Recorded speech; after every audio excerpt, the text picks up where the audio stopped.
Hey there, home theater fans. Todd Anderson with avnirvana.com, and we are at CEDIA 2025 in Denver, Colorado. And I'm hanging out with a really cool guy, a legend of the audio world, someone who's receiving a Lifetime Achievement Award this year at CEDIA. That's correct. Anthony, that's fantastic. This is Anthony Grimani, Grimani Systems. I'm so excited that we're hooking up this time around. It's been a couple years that we've passed by each other. Right. So it's been great chatting with you. Yeah. So we're here at CEDIA. We wouldn't miss one for anything in the world. Sometimes at CEDIA we put on these giant demos, and like we were talking just a second ago, by the time the show opens, you're completely exhausted, like you are, because you just did that. Basically building up a private screening room in 3 days. Right. It should take 3 months. You got to do it in 3 days. It's crazy. It is crazy. This year we're doing something different. Our normal processes, we'll do a room like that, and then for a year or two we'll do a booth. And in the booth, it's great because we can talk to people. We're not like in the pressure of trying to run demos and shows all the time. Instead, I can talk to you. Like last year we couldn't because we were busy with that. So this year we've got a booth. We're talking to all of our reps, all of our dealers, potential clients that are swinging by wanting to look at what we're doing. And then we're also introducing some new products here. Awesome. Can we check them out? Let's take a look at them. This is our new, what's called MP84, Mini Port 84. This is a speaker that's designed to be mounted in a ceiling above the sheetrock. And essentially its form factor looks like a giant version of a lighting can. Yeah, it does. It lives up there with the lighting cans. The idea behind there is today's lighting cans have gone from like 6-inch diameter to 4-inch diameter down to they're like 3-inch diameter. So we have a speaker that can be put in the ceiling along with all of the lighting cans so that it looks nice and symmetrical in the room. That's really but cool. Produce really good sound. Yeah, so, and I just heard this, and by the way, it sounds really good. Yeah, we'll play it for 2 seconds and go. So the idea is to be able to put out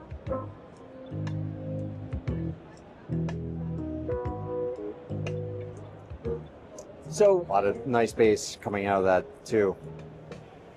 So we're putting out a wide dynamic range, wide frequency response, hi-fi sound out of a little hole in the ceiling where when you look up in the room, you can't even tell there's a speaker there. Yeah, so when you look up, what do you see? Well, you see this. This is just a little mini sample of the thing. Yep. This gets mounted between the joists. There's normally little brackets in here, little ears that go connect to the joists. This gets put up before the sheetrock goes up. You put up the sheetrock, then you put a little manifold on there, and then this grill is a little magnetic snap-on grill. You paint this to the color of your ceiling, and that's all that you see. It just disappears. It just disappears. So imagine having that in your ceiling and producing this great a sound with all of the bass extension, all the dynamics. It plays really nice and loud, but you don't see anything. So everybody's happy. What is the cabinet made out of? Yeah, that's an interesting thing. It's aluminum. It's a solid aluminum. It's heavily braced inside, heavily damped inside. Inside here is actually an 8-inch woofer that's mounted in a sub-enclosure that's porting it in what's called a band pass radiation scheme. Okay. So the band pass gives us better sensitivity in the bass, so that 8-inch woofer is producing more sound than it would if it was just sitting in the front of the speaker, and it comes out and ports out of this hole that's around the tweeter. Now, the crossover for this, which is the circuit that separates the bass from the tweeter, which is traditionally a bunch of circuitry that's inside the cabinet, we don't put it in here. We actually put it inside the amplifier that's sitting behind here, which is a little book-sized amplifier that has 4 channels of amplification, so you can run 2 of these. And you need 4 channels, 1 channel for this tweeter, 1 channel for that woofer, 1 channel for this tweeter, 1 channel for that woofer. Oh, okay. And the crossover, the actual signal processing that separates the tweeter from the woofer is done inside here digitally with accuracy that you can't do with passive components. And then we can also tune the speaker to the environment, because if the speaker is in the kitchen versus a bedroom versus a great room versus a media room, the acoustics of all these rooms is different, and you got to tune the speaker for that environment. So the way we tune it is really straightforward. We have a basic microphone. In this case, this is an Omni mic. That gets plugged into a laptop that's got a program.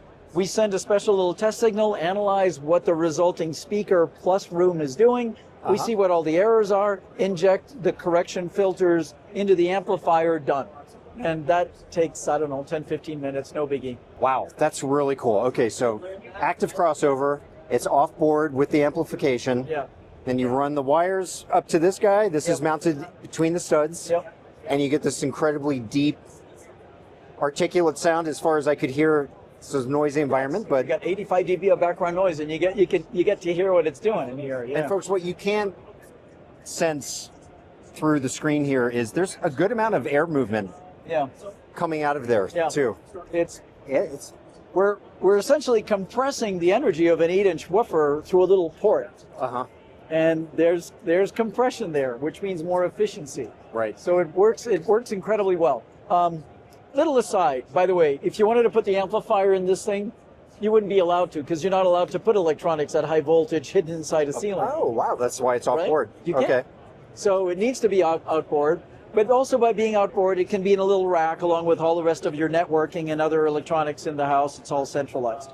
So it's a great solution when you want good sound and basically inconspicuous, invisible gear. Yeah. So it does have to be put in before the sheetrock goes up, or if you're doing a retrofit, you got to pull down a section of the sheetrock, put it back up, and then repaint. Just to be clear, right? So that's a product we're introducing. I guess theoretically you could leave it exposed if you wanted to. You could. If you had like a basement with rafters that were exposed and you want to. You know what's funny is this happens a lot in urban areas, where you take old buildings, older either factory or business buildings, and you blow out the ceiling so you can see all of the rafters and and people love that. Yeah. That industrial look. And yeah, we do have a client that's putting a pair of those up there along with all the ventilation units, all of that machinery, and they go, I don't know, I want to see the thing. Right. Fine, you can do that. You can do that. It's a good looking cabinet if you want to see it. Yeah. Very interesting looking. Indeed. So what do you have going on next door? So next thing is we're just introducing a new shallow subwoofer. So this is a 10-inch driver driven by 350 watts that's in a really small cabinet. It's 4 inches deep. Yeah. It's 13 inches wide, or 14 inches wide, sorry, and about 31 inches long, and it will fit inside a wall and produce really strong, deep bass. You can put it under a couch if you want to. You can put it under a bed. You can hide it behind a couch, or if you're trying to do things that are all in wall or in ceiling, you cut a hole. It gets mounted in the wall with flanges. Optimally for you, would you rather have someone put it into a wall or stick it under their couch? I'd rather in the wall. Yeah. The couch is it's a little funny, it's a little exciting, it's not right.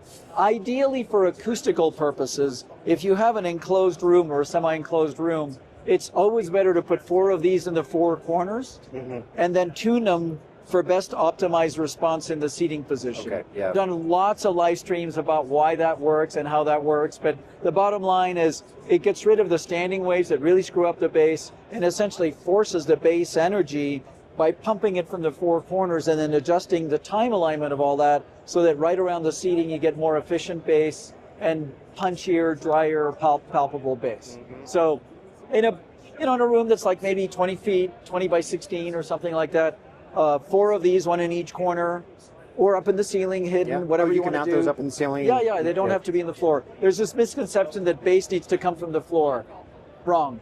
Bass is filling a room the same way as if you're just pumping air into it. It can be really anywhere.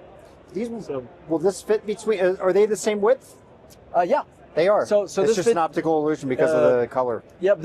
It's funny. Yeah, these fit between standard stud spacing. It's a little shy. So normal stud spacing inside is 14.5 inches, but you never want to make something that you're relying that the studs are all exactly straight and square, because that Murphy's going to get in the way, right? Murphy's law. So this is a little shy of that. It'll fit between studs if you want to. Just for visual purposes, the flange that would be put around this, if you buy one of these from us and you say, I'm going to mount this in wall or in ceiling, we'll deliver it with flanges that get put around.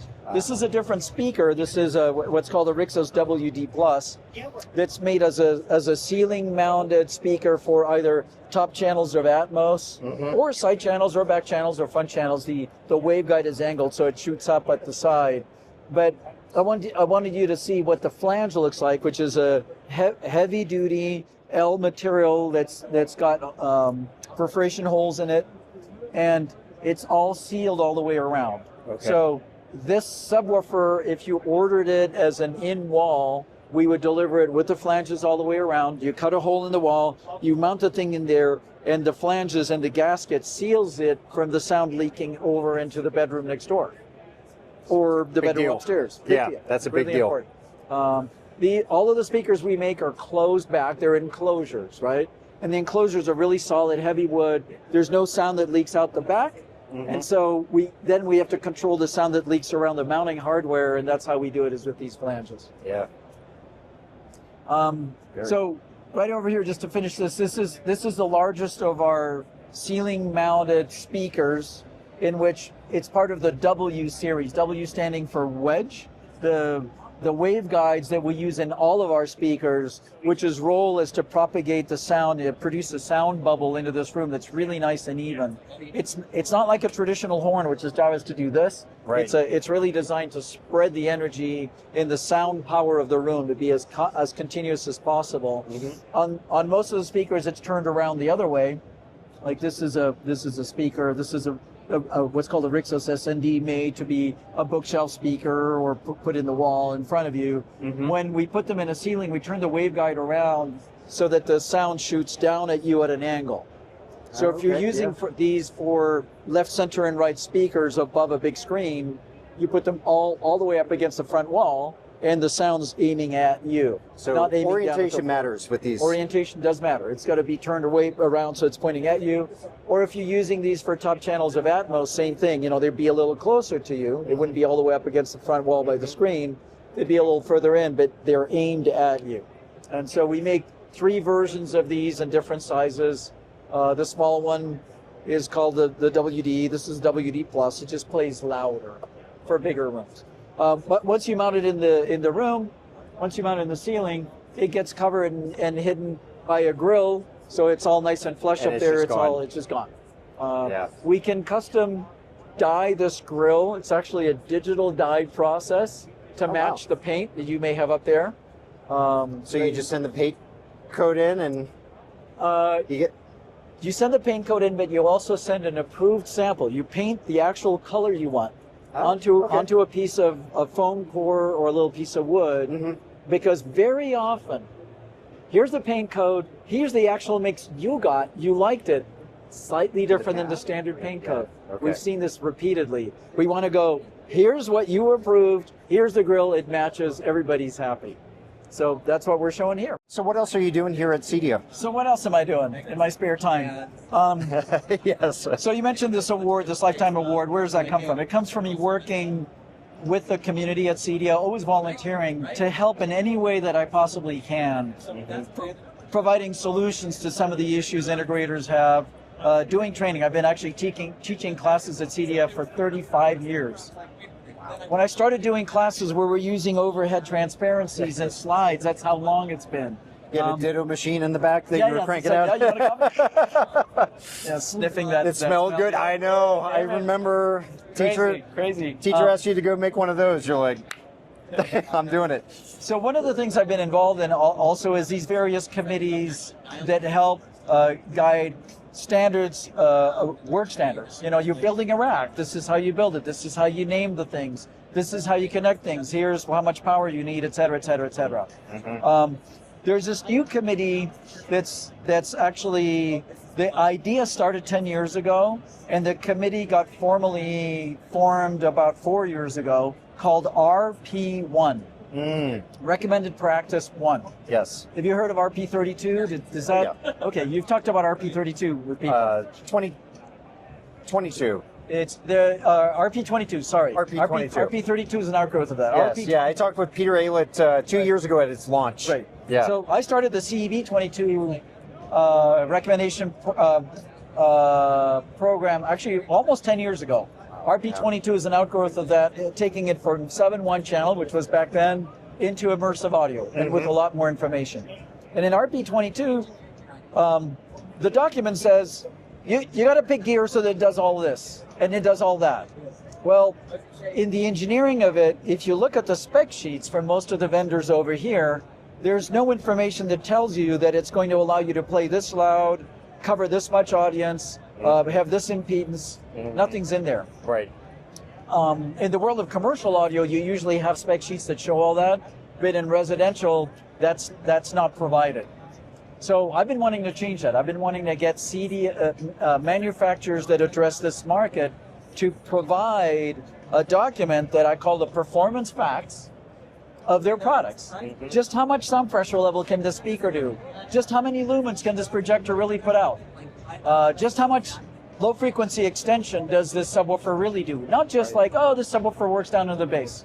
Right. Just how low does it go? How loud does it go? How many volts can it really take? Don't tell me it's between 10 and 200 watts. I don't understand what that is. Right, yeah. So out of the essentially the desire to be able to engineer things correctly, I've been wanting to have a standard of disclosure. Not a standard of goodness, not something that says this is a good product, just a disclosure standard that all the people say, here's my speaker, and I'm disclosing all this information in a consistent way. And it's called performance facts because it's inspired on the nutritional facts labels. You know, you pick up a box of cereal and there's that little label. You pick up a can of Coca-Cola, there's the same label. And all the information is in the same order. It lines up, you know exactly what it means. Exactly. So that's the idea. So this year is the unveiling. We actually have a document for loudspeakers that shows here's all of the things that a manufacturer is going to test and reveal in this order with this format to the audience over here, so that any one of these integrators that's here that's trying to design either a media lounge or a home cinema or a kitchen with sound can go, okay, Todd wants this level of sound pressure level in his kitchen because when he is making those steaks, man, he wants it to crank. And okay, that means I need this much sound pressure level down to this frequency. You can look at the products and you could go, okay, well, this is a good speaker. Okay, then I need an amp that's going to align with that. Then I need a source that's going to align with that. And it all connects in very simple math with these specs. So that's, again, it's called RP1. How do you get manufacturers to play along with that? Because I know RP22, it's the folks like yourself, Grimani Systems, it's the big names that are very expensive, but the lower end brands, not so much. They're not really wanting to dance. It's that's a good question. It's a voluntary thing. So we are lucky that in the CEDIA space, there's a very community-oriented process. People come here and they participate with each other. CEDIA is an interesting animal. It's an association formed by competing integrators to share information and grow their business together. They're competing with each other. Right. But they go, hey, you know, if we both tell the same story to the clients and they get it, there'll be more clients. Right. Same thing with the manufacturers. It's manufacturers sharing information to make the pie bigger and more powerful. So one of the expectations is just because it's a community in which manufacturers are wanting to provide gear to an integrator that's wanting to represent to the client, this thing's going to work for you. Hey Todd, I'm going to put a system in here that when you're doing your sushi, it's going to be fantastic, right? And the expectation is that the collaborative nature of this association is going to mean that everybody's going to help each other out with that. Then there's going to be marketing pressure. If one manufacturer provides a spec sheet and the other one doesn't, the integrator is going to go, I like you both, but this one's telling me what I can get, so I'm going to pick this one. So just as the market usually goes, the market's going to decide this is all working too well. That's okay. The expectation, the sound pressure level is met. So what we're planning is that the market will make it happen. The market will say, no, I need this data. Each other to go in that direction. You know, the integrators are going to go to their vendors and go, hey, I just sat through I'm teaching a number of classes along with a bunch of the other committee members here. I did 2 yesterday, I'm doing another one tomorrow, there's one today, on various topics of this. And what we're hoping for is that the integrator comes out of the class, goes, this is great, and then goes to their speaker vendor, and their projector vendor, and go, are you going to do this RP1 spec thing? Because I just sat through the lecture, I love this. And they're going to go, my expectation is after a manufacturer hears the request 3 times, they're going to go, okay, this is serious. So that's how it's going to get done. There's no cost, right? It's not like they sign up. The manufacturer doesn't sign up, get certified, pay money to anybody. It's a voluntary effort to produce it. Awesome. I hope it works out. I hope that for In that vertical, the integrator vertical, it works, but I would love to see that poured over to the consumer vertical. Okay. So how does this work for the consumer? Yeah, go on. Yeah. I would really like to see that come along. I'm sure everybody out there would also like to see that happen. So what's really interesting in the, I'm going to call it the YouTube generation influencer consumer follow, or the consumer crowd. Fascinating. A person that's listening to you has more access to actual data on a speaker and amplifier than an integrator does. What do I mean by that? Well, there's all these people who voluntarily get a speaker in and test it, do all the spinoramas, all these tests. They've invested in all this test equipment for the glory of producing these tests. Right. You know who they are. Yep. So you can, I'm going to tell you something crazy. As an expert engineer designer, I often go to those 3 or 4 websites to go see what a speaker that a client wants to use actually does. I don't go to the manufacturer because they don't produce the data. I have to go to a third party that's voluntarily tested it. That's really interesting. It's kind of crazy. Yeah. So what's going to become of that is that same data is going to come from the manufacturer directly in an organized way. And if you understand how to read that, you a do-it-yourselfer will go, oh, this is going to work for me. Right. So I think the next step is to us get together with your community and go, here's this data spec. How do you use this? Right? Like the maximum sound pressure level in burst mode. What does that mean? And what does that mean for you when you're doing a room that's 25 by 20 by 12? Yeah. How do you use that? Yeah. The coverage of the speaker. You look at the spinorama data. You look at the off-axis data charts. What's called the contour plots. What does that mean for you? How do you look at that and figure out, is that going to work for me or not? Yeah. So we're doing that within CEDIA. We're doing those lectures, but we should do live streams about that. That'd be fun. Yeah, for sure. I'd love it. Cool. Fantastic. Anthony, All right. thank you so much. Congratulations on receiving the award. Thank you. It's really fantastic. Well deserved, of course. And I hope you have a fantastic show here. So far, it's been great. Thank you. Awesome. Folks out there, please definitely subscribe to our channel on YouTube because we have a lot of content coming out of CEDIA, but also become a member on our forum over at avnirvana.com. That's probably the more important thing to do. And we will see you over there. And hopefully I'll run into a few of you here on the show floor.